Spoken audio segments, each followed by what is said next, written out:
Bonsoir et bienvenue pour une nouvelle vidéo du challenge Un café, 3 minutes. 3 minutes le temps de prendre un café, 3 minutes le temps de parler de science. Déjà, je m'excuse pour les bruits, mais il y a le chien qui aboie dehors. Du coup, si vous entendez des aboiements, ne soyez pas surpris. Donc, dans la vidéo d'aujourd'hui, on va aborder le thème des réseaux sociaux. Est-ce que les réseaux sociaux désacralisent les scientifiques? Parce qu'apparemment, être sur YouTube, ce n'est pas professionnel. Donc, on va discuter de ce thème-là dans cette vidéo. Déjà, il y a deux camps. Il y a ceux qui pensent que les réseaux sociaux, c'est pour les jeunes, c'est pour les feignants qui n'ont rien à faire d'autre de leur vie. Et voilà, du coup, quand on dit qu'on est sur YouTube, tout de suite, on vous demande, ah, vous êtes humoriste, on vous demande si c'est un sketch. Bref, ce n'est jamais pris très au sérieux. Et pourtant, c'est une vitrine, c'est même un portfolio au jour d'aujourd'hui. Les réseaux sociaux, c'est un outil de carrière. Donc voilà, pour ma part, c'est tout à fait normal que les scientifiques aussi se fraient leur chemin et arrivent même via les réseaux sociaux à avoir une certaine visibilité. Sur les réseaux sociaux, aujourd'hui, il y a de plus en plus de techniques scientifiques, de méthodes scientifiques. Le monde scientifique s'ouvre en fait au monde non scientifique du coup, et ça rend plus accessible les choses et ça facilite même la compréhension des différents concepts qui étaient gardés secrets. Donc voilà, pour moi c'est une bonne chose, c'est un outil de carrière dont il faut utiliser. D'ailleurs, je pense que chaque scientifique doit absolument avoir une identité visuelle sur les réseaux sociaux.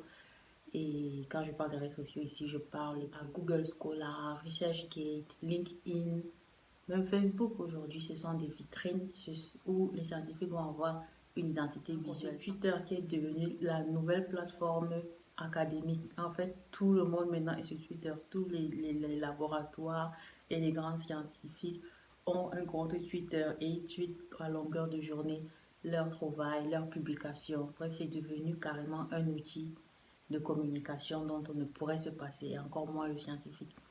Donc pour moi, c'est tout à fait justifié qu'un scientifique se trouve sur les réseaux sociaux. Il n'y a rien de non professionnel à cela. Donc maintenant, je ne sais pas ce que vous en pensez, mais voilà, pour la petite réflexion, les réseaux sociaux, c'est carrément un outil pour booster sa carrière.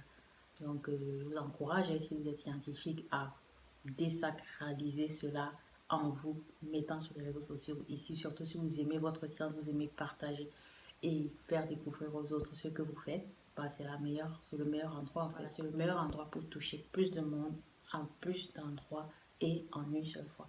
Donc voilà, je vous encourage du coup à y aller, à faire ce que vous voulez des réseaux sociaux. C'est un outil comme un autre, vous l'utilisez et selon la façon dont vous l'utiliserez, ce sera bénéfique ou pas pour votre carrière. Donc maintenant, voilà, c'est chacun qui voit à quoi ça peut lui être bénéfique et comment est-ce qu'il pourrait en tirer parti. Donc pour ma part, c'était mon petit avis sur la question. Maintenant, à vous de donner le vôtre en commentaire. Dites-moi ce que vous pensez, vous, de la présence des scientifiques sur les réseaux sociaux.